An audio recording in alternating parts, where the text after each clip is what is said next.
जैसे ही pregnancy positive आएगी, हमें कुछ अपनी लाइफस्टाइल में बेसिक चेंजेस करने पड़ेंगे। जैसे हमारी मेडिकेशन यदि चल रही है, जैसे पॉजिटिव आने के बाद मेडिसिन्स जो आप ले रहे हैं वो बदलेगी।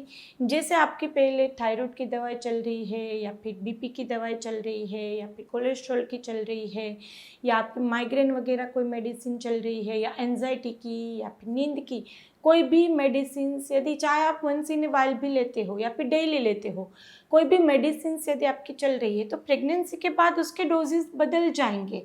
तो जैसे ही पॉजिटिव आता है, तुरंत ही आपको गायनिक को कंसल्ट करना ज़रूरी है। और दूसरा, उसी के साथ जो भी मेडिसिन आपकी चल रही हो, तो अपने फिजिशियन को भी कंसल्ट करना ज़रूरी है, क्योंकि उसके डोजेस बदलेंगे। तो यहाँ पर काफ़ी बार पॉजिटिव आने के बाद ये हिस्ट्री अपने डॉक्टर के साथ शेयर नहीं करते हैं कि हमारी ये दवाई चल रही है, या फिर उस अपने फिजिशियन को कंसल्ट करके उसके डोजेस नहीं बदलाते हैं। तो पॉजिटिव आने के बाद सबसे पहला काम ये करना रहता है कि यदि कोई मेडिसिन चल रही है, तो उसको आपको प्रॉपर तरीके से कंसल्टेशन करके उसमें बेसिक चेंजेस जो रहेंगे वो करना पड़ेगा। यदि वो नहीं करेंगे तो प्रेगनेंसी हेल्दी नहीं रहेगी। कभी कभार थायराइड बढ़ जाता है और वहाँ पे डोजेस चेंज नहीं करेंगे तो उसकी धड़कन नहीं आएगी, आने के बाद बंद हो जाएगी। फिर रिपोर्ट्स कराते तो पता चलता है कि थायराइड बढ़ा हुआ था। तो यहाँ पर बेसिक टेस्ट भी करने ज़रूरी। जैसे ही पॉजिटिव आता है, बेसिक टेस्ट नहीं कराते, कभी कभी तो 3-4 महीने तक कंसल्ट तक नहीं करते हैं डॉक्टर को। तो बेसिक टेस्ट करने ज़रूरी, जैसे आपका शुगर का टेस्ट होगा, आपका ब्लड प्रेशर चेक होगा, आपका थायराइड का चेक होगा। ये सब चीज़ें ऐसी रहती है कि प्रेगनेंसी के पहले आपको थायराइड की, शुगर की दिक्कत नहीं थी, लेकिन प्रेगनेंसी इंड्यूस्ड आपको थायराइड हो सकता है, आपको हाइपरटेंशन आ सकता है, आपका शुगर आ सकता है। तो जैसे ही प्रेगनेंसी पॉजिटिव आएगी, उसके बाद भी ये टेस्ट करने आपको ज़रूरी है। और यदि इसमें दिक्कत आती है तो उसकी प्रॉपर मेडिसिन लेना ज़रूरी है। दूसरी यहाँ पे क्या ध्यान रखना पड़ेगा, फूड हैबिट्स। क्योंकि जैसे ही प्रेगनेंसी पॉजिटिव आएगी, कुछ चीज़ें आप नहीं खा सकते। जैसे रो चीज़ें, आप यदि स्प्राउट्स भी ले रहे हैं प्रेगनेंसी के पहले, तब आप वहाँ पे कच्चा स्प्राउट्स होता है उसकी चाट वगैरह बना के खा सकते हैं। लेकिन पॉजिटिव आया तो उसको प्रॉपर कुक करके 2-3 सीटी मार के प्रॉपर सब्जी बना के खा सकते, कच्चा नहीं खा सकते आप। क्योंकि उसके अंदर माइक्रो ऑर्गेनिज्म कभी कभी रहते हैं जो डाइजेशन को डिस्टर्ब करेगा, डायरिया जैसी दिक्कत कर सकता है, डाइजेशन भी वीक हो जाता है, तो इतना अच्छे से डाइजेस्ट नहीं होगा, आपको गैस एसिडिटी की दिक्कत करेगी।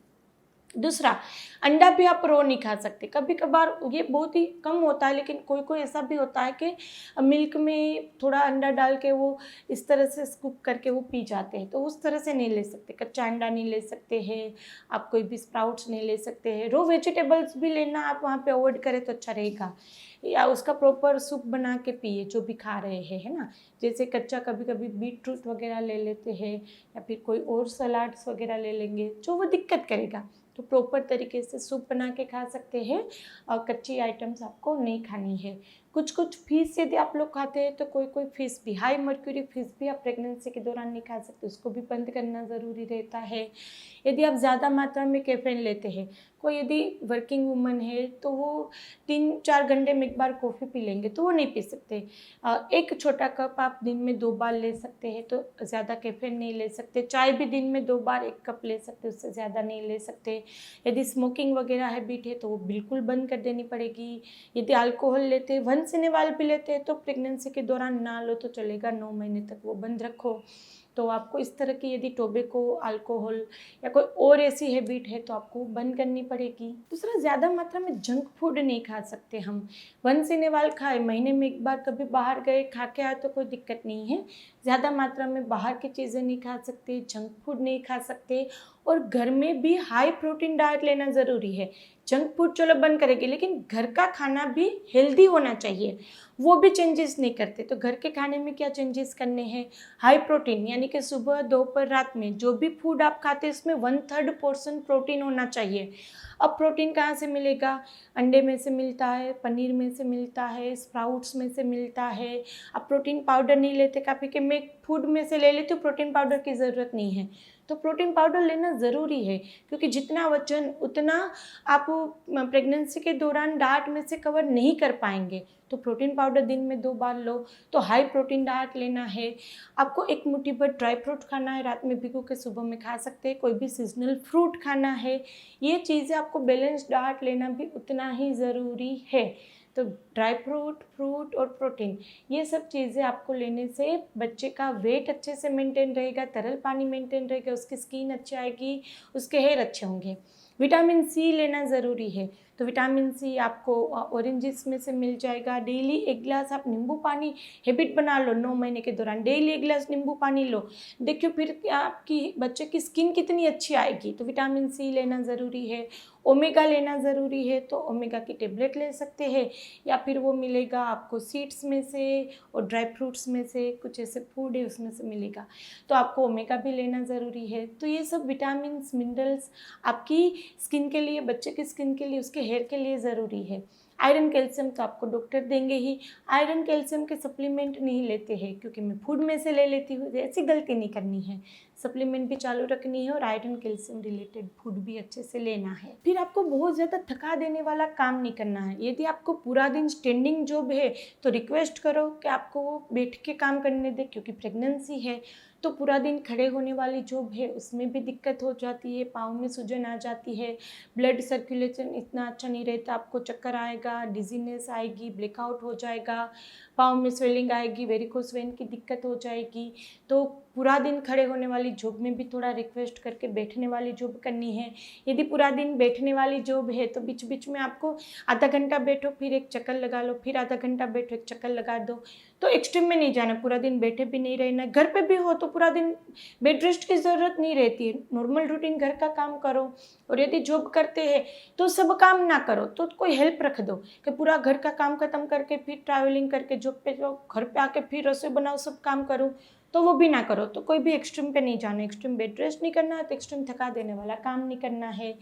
आपको बहुत ज़्यादा जो बैलेंस्ड रखने वाला वो काम नहीं करना है, जैसे आपको ऊपर की साफ़ सफाई करनी है, या फिर पंखा साफ़ करना है, या फिर चढ़ के कहीं पे चढ़ के कोई चीज़ें उतारनी है, वो सब नहीं करनी है।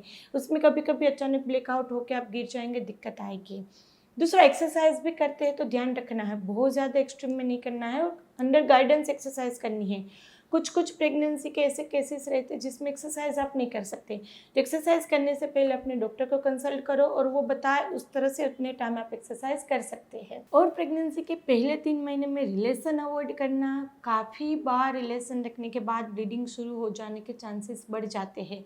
बाद के टाइम पे यदि दोनों कंफर्टेबल हो तो रख सकते हैं, यदि हाई रिस्क प्रेगनेंसी ना हो तो। लेकिन पहले 3 महीने में थोड़ा रिलेशन भी और लंबी ट्रैवलिंग अवॉइड करनी है, बहुत बम्पी रोड पे ट्रैवलिंग अवॉइड करनी है, क्योंकि ये पहले 3 महीने में कभी कभी प्रेगनेंसी में दिक्कत कर देती है। तो फिर इतनी बेसिक ही चेंजेस करने, बाकी नॉर्मल रूटीन काम कर सकते हैं, जॉब वगैरह कंटिन्यू कर सकते हैं, घर पे भी आप रूटीन काम करो और नॉर्मल रूटीन जो आपकी लाइफस्टाइल है, फूड हैबिट है, वो कंटिन्यू कर सकते हैं। लेकिन बेसिक जो चेंजेस बताए वो करेंगे, प्लस और माइनस दोनों हमने बताए, उतनी ऐड भी करो उतना अवॉइड करो, तो आपकी प्रेगनेंसी स्मूथ रहेगी, कोई स्वेलिंग इडिमा नहीं रहेगा, आपका वजन नहीं बढ़ेगा, बच्चे का वजन बहुत अच्छे से बढ़ेगा, तरल पानी भी रहेगा, नॉर्मल डिलीवरी के चांसेस भी बढ़ जाएंगे।